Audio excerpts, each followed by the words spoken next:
Title: I caught my fiancé in our apartment with another guy a week before the wedding. I don't even know how to process this. Throwaway account because my main has friends and family on it, and I'm not ready for this to blow up in real life. This is going to be long. I don't even know how to condense this into something neat, and I feel like my brain is still trying to reboot. I guess I just need to get it all out somewhere before I implode. Some context before the actual bomb dropped. I, 29M, have been with Emily, 27F, for almost 5 years. We met through mutual friends at a bar, not even supposed to be there that night, but my buddy dragged me out after I'd been sulking about a breakup. Emily was standing at the end of the table with a vodka cranberry, telling the worst joke I'd ever heard about a penguin and a snowblower, and she was laughing so hard she couldn't even finish the punchline. I know people throw around love at first sight like it's a cliche, but I swear it was like my brain went, yep. This one. We moved in together after a year and a half, got engaged last summer. The proposal was nothing over the top, just the two of us at this lakeside cabin we rent every year, with our dog trying to eat the ring box. She said yes, while simultaneously prying slobber-covered velvet from Baxter's mouth. We set the wedding date for next Saturday. Everything felt solid. Like, we weren't perfect, who is? But we talked about everything, or at least I thought we did. We fought about stupid things sometimes, like how she loathes the dishwasher, apparently. Tetris ing is a verb in her vocabulary, but there was never anything big. The lead-up. The past few months were a blur of wedding planning chaos, vendor emails, cake tastings, seating charts. Emily handled most of it because I'm apparently too chill about everything, which she says drives her nuts. Honestly, I figured she liked having control over the details. This week was supposed to be our calm before the storm period. Families flying in, last fittings, a couple's massage booked for Wednesday. I had taken Friday off to get my tux and tie sorted, then just coast into the big day. Yesterday, Friday morning, Emily said she was going to take a half day from work to run errands for the wedding, pick up her dress, grab some decor from her friend's place. I didn't think anything of it. She kissed me on the cheek before leaving for work, wearing that oversized cardigan she loves, smelling faintly like the vanilla body spray she's obsessed with. The moment everything cracked. I work from home most days. Around 1:30 p.m., my boss called to let me know our meeting got pushed back, and I suddenly had a chunk of free time. I realized my laptop charger was in my car from the night before, so I grabbed my keys and went downstairs. Our apartment complex has one of those L-shaped layouts, so you have to walk past the living room window to get to the front door. As I was walking up the path, I noticed our blinds were halfway open, unusual because Emily is super picky about closing them when we're not around. That's when I saw it. Emily, on the couch, with some guy I'd never seen before. And they weren't just sitting there. They were tangled. His hands were in her hair, hers were under his shirt, and it was so obviously intimate that my brain just froze. I stood there, maybe 3 seconds, maybe 30, I don't even know. Then she looked up. Our eyes met through the window. Her face went from shock to guilt, panic. I can't even describe it, but it was like watching someone get caught stealing oxygen. The guy looked over his shoulder at me. Didn't even have the decency to look ashamed. I didn't storm in. I didn't yell. I just turned around and walked back to my car. My hands were shaking so bad I nearly dropped my keys. I drove to a grocery store parking lot a few blocks away and sat there for 20 minutes, staring at nothing, trying to understand what the hell just happened. The confrontation. Eventually I went back. Not because I had some grand plan. I just couldn't stand sitting in that car anymore. When I walked in, Emily was alone. Hair messy, cardigan gone, eyes red. She opened her mouth like she wanted to speak, but I held up my hand. Me. Who was that? Her. It's not what you think. Me. Really? Because it looked exactly like what I think. Her. Please, can we just... Me. Who? Was... that? She finally said his name. Tyler. Apparently, they worked together. According to her, they'd been talking for a while. She swore it wasn't serious, and that she'd made a mistake. A mistake. I asked her if she's slept with him before. Silence. Then, once. A few weeks ago. That was the moment I felt something in my chest just switch off. Like I was standing in the same room, but also 100 miles away. The part that messes me up the most. I didn't yell. I didn't cry. I just said, "You need to leave for a while." She begged me not to blow up our lives over this, saying it was stress from the wedding that she was scared of settling down forever, that she still loves me. But here's the thing, I don't even know who she is right now. The girl who laughed so hard at her own bad penguin joke wouldn't do this to me. Or maybe she would, and I just never saw it coming. She packed a bag and went to her sister's. I've been sitting here in the apartment all night, staring at the wedding invitation stacked neatly on the counter. Her dress is still in the garment bag in our closet. Our dog keeps wandering from room to room like he's looking for her. I don't know what the hell I'm supposed to do next. Do I call the guests? Cancel the venue? Demand answers I'm not even sure I want to hear? All I know is that in the span of 5 minutes, my entire life went from planning vows to wondering how I missed all the red flags. TLDR, found my fiancée making out with another guy in our apartment a week before the wedding. She admitted they've slept together before. She's at her sister's now, and I'm sitting here trying to figure out if the last 5 years were a complete lie. Edit/update coming soon when my brain stops short-circuiting. Update 1. Telling people and finding out the kind of truth you wish you could unknow. So, yeah. Didn't really sleep much after my original post. Not even sure sleep is the right word. More like I stared at the ceiling in a half-conscious fog while my brain replayed the living room scene on a loop, like some twisted home security footage I never asked for. By morning, the practical side of my brain kicked in. I had to start telling people. Because in case anyone's wondering, there's no easy way to call off a wedding without a lot of awkward explaining. Step 1. My family. I called my mom first. I didn't want to, but she's the kind of person who will smell emotional smoke before the fire even gets to her, and if she found out from anyone else, I'd never hear the end of it. Me. Hey, Mom. So, there's not going to be a wedding next week. Her. What happened? Me. Emily was with someone else. Her, after a pause. Do you want me to come over? I said no, partly because I didn't want to see the pity in her eyes, and partly because I knew she'd show up with casseroles and turn my apartment into a funeral reception. She handled it surprisingly calmly, probably because she was in shock mode. But then she asked the question that almost broke me. Do you still love her? I had no answer. Not because I didn't know, but because I did, and I hated it. Step 2. Her family. I debated calling her parents myself, but decided it was her responsibility. She made this mess. She can tell her own mom why the $4,000 floral arrangement is about to become compost. Apparently she did call them, because a couple hours later I got a text from her dad. I'm sorry for what she's done. You deserve better. I've always liked her dad. I didn't realize how much I needed to hear that until it popped up on my phone. Step 3. The bridal party. This was brutal. The group chat had been non-stop for weeks. Memes, logistics, endless debates about ties versus bow ties.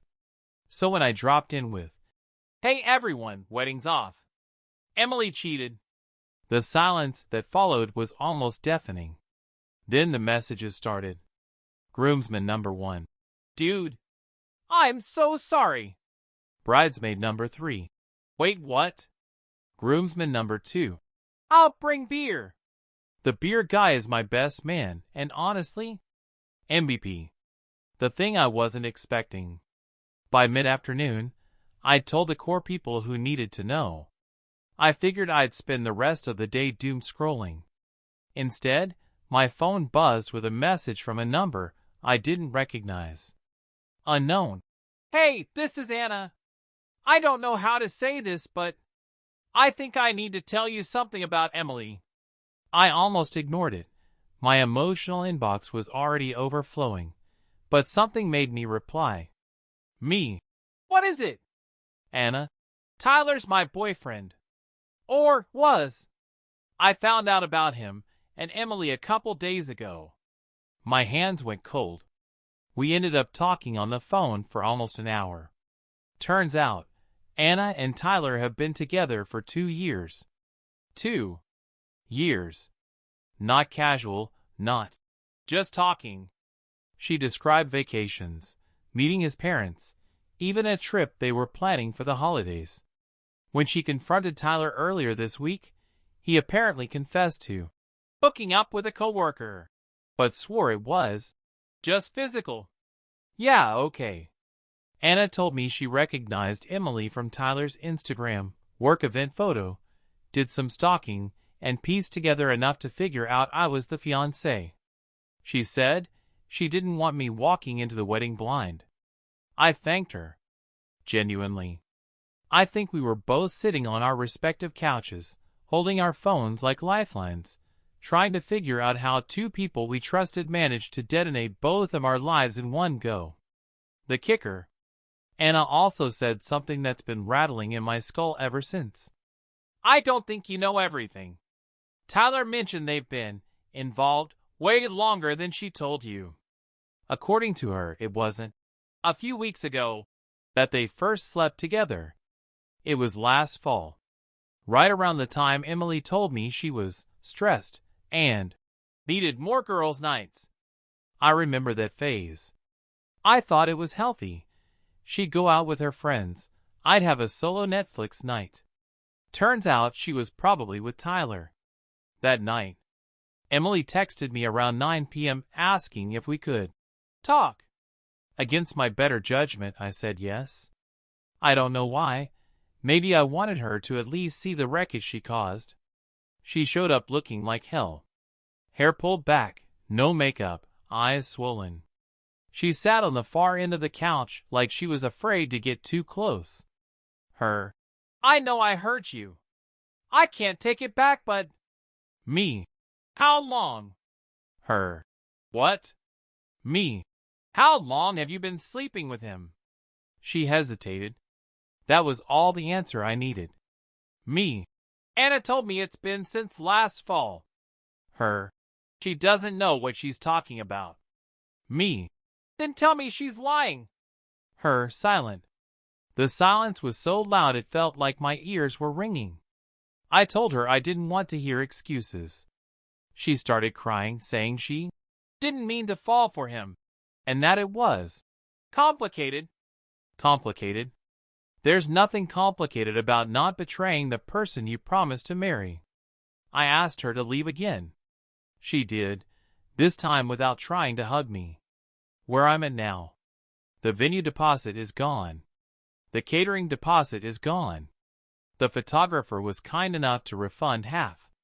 My inbox is a minefield of, so sorry to hear this, emails from vendors who are about to rebook my Saturday with some other happy couple. I keep catching myself thinking about the life we almost had. Waking up next to her in that little cabin, kids running around someday, Baxter getting too old to chase squirrels. Now it's just me, an empty apartment, and the sound of my upstairs neighbor practicing trombone at the worst possible moments. I know people will say I dodged a bullet, and yeah, logically I get that. But emotionally? It feels like I was shot anyway. Anna and I have kept talking weirdly enough. I think we're both clinging to someone who gets it without needing the whole backstory. She told me she's breaking up with Tyler officially tomorrow. I said I was proud of her, which felt strange, like we're in some survivor's alliance from the island of betrayal. I haven't decided if I'll ever respond to Emily again. Part of me wants to send her a long message outlining every way she wrecked me. Another part just wants to disappear from her radar entirely. If you've ever been in this position, you know, the hardest part isn't losing the relationship. It's realizing the person you loved was capable of looking you in the eye, promising forever, and meaning none of it. TLDR for the update. Told our families, and bridal party the wedding's off. Got a call from the other guy's girlfriend, Anna, who revealed Emily has been cheating for much longer than she admitted. Emily confirmed it with her silence. Everything's canceled. I'm trying to remember how to be a person again. Next update will cover what happened when Tyler himself decided to clear the air, and the absolutely insane thing I found in Emily's closet that changed how I see all of this. Update 2, final when the other guy shows up, and you find something you wish you hadn't. I honestly thought the last update would be the peak of this nightmare. I was wrong. Apparently there was still room on this emotional roller coaster for a couple more drops. The Tyler situation. It was 2 days after my talk with Emily. I'd just gotten back from walking Baxter when there was a knock on my door. I opened it without thinking. I was expecting a package. It was Tyler. In case anyone's wondering, yes, he looked exactly like the type of guy you don't want to find with your fiancée. Perfect stubble, smug expression, and an unearned sense of confidence. Tyler. Can we talk? Me. No. Tyler. Look, man, I think there's been some miscommunication. I actually laughed. Couldn't help it. Me. You've been sleeping with my fiancé for almost a year. Which part of that is the miscommunication? He rolled his eyes, like I was the unreasonable one here. Said he and Emily had a connection that just happened, and that he thought I deserved to hear it from him, rather than from gossip. I told him to get off my doorstep before I let Baxter out. Baxter is a 70-pound lab mix who once tried to fight a lawnmower. Tyler left. The closet discovery. That night, I was in the bedroom trying to box up some of Emily's things. I figured the sooner I got her stuff out, the better. Most of it was easy. Clothes, books, random decor she'd bought from Target. Then I opened the top shelf of the closet. There was a small shoe box pushed way to the back. Inside was, I don't even know how to describe it without sounding like I'm making this up. Photos. Dozens of them. Mostly of me and Emily, vacations, holidays, our first apartment. But mixed in were pictures I'd never seen. Emily with Tyler. At bars. At the beach. One of them kissing in what looked like our apartment from months ago. And tucked under the stack was a handwritten letter in Emily's handwriting. It started with, Ty, I don't know how much longer I can keep pretending with him. I didn't read the rest. I shoved it all back in the box, taped it shut, and put it by the door. That was the moment I realized this wasn't just a fling or cold feet. She'd been halfway out the door for months, maybe longer. Conversations I didn't want to have. I called Anna. I told her about the photos and the letter. She went quiet for a long time, then said, So, they were planning something. That idea made me nauseous. Were they waiting until after the wedding to blow it up? Was I just plan B until she decided Tyler was safe to commit to? I'll never get those answers, and maybe that's a mercy. Anna and I joked grimly that maybe we should send them both an invoice for emotional damages. Humor's the only thing keeping me from screaming at this point. The final message. The next day, Emily texted, Can we meet? I owe you the truth. Against my better judgment, again I said yes. We met at a coffee shop near her sister's place. She looked smaller. Not physically, but like someone had deflated the version of her I knew. She started crying before she even sat down. Emily, I don't expect you to forgive me, but I want you to know I didn't plan for this to happen. Me, you didn't plan to cheat for almost a year? Emily, it wasn't like that. I thought it would just be a fling. Then I got scared. Scared I was marrying you for the wrong reasons. But I didn't want to hurt you. I told her she didn't spare me anything. She just delayed the hurt until it was big enough to crush me. She said Tyler wasn't who she thought he was, and that he'd been pressuring her to leave me. I said, that's between you and him now. She tried to give me back the engagement ring. I told her to pawn it. I didn't want anything from her. Aftermath. It's been a week since that meeting. The apartment feels lighter without her stuff in it, though I still catch myself reaching for my phone to text her when something funny happens. Muscle memory's a cruel thing. The wedding day came and went. Instead of standing at an altar, I went hiking with Baxter. No suit, no speeches, just me, the dog, and a thermos of coffee on a cliffside watching the sunrise. I thought I'd feel bitter watching the day pass, but honestly, I felt free. Hurting, yeah, but free. Anna texted me that day, too. She said she spent the morning with her sister baking bread for the first time, and that it was messy but good. That feels like the perfect metaphor for whatever comes next. What I've learned. You can love someone deeply and still have to walk away. Betrayal doesn't always come with warning signs. Sometimes it's hidden in smiles and shared grocery lists. A good dog will sit with you through anything. I'm not going to pretend I'm over it. I still wake up some mornings expecting to smell her vanilla body spray. But I'm also not in the same fog I was that first day. I can see the edges of myself again. And that's something. TLDR for the final update. Tyler showed up at my door to clear the air.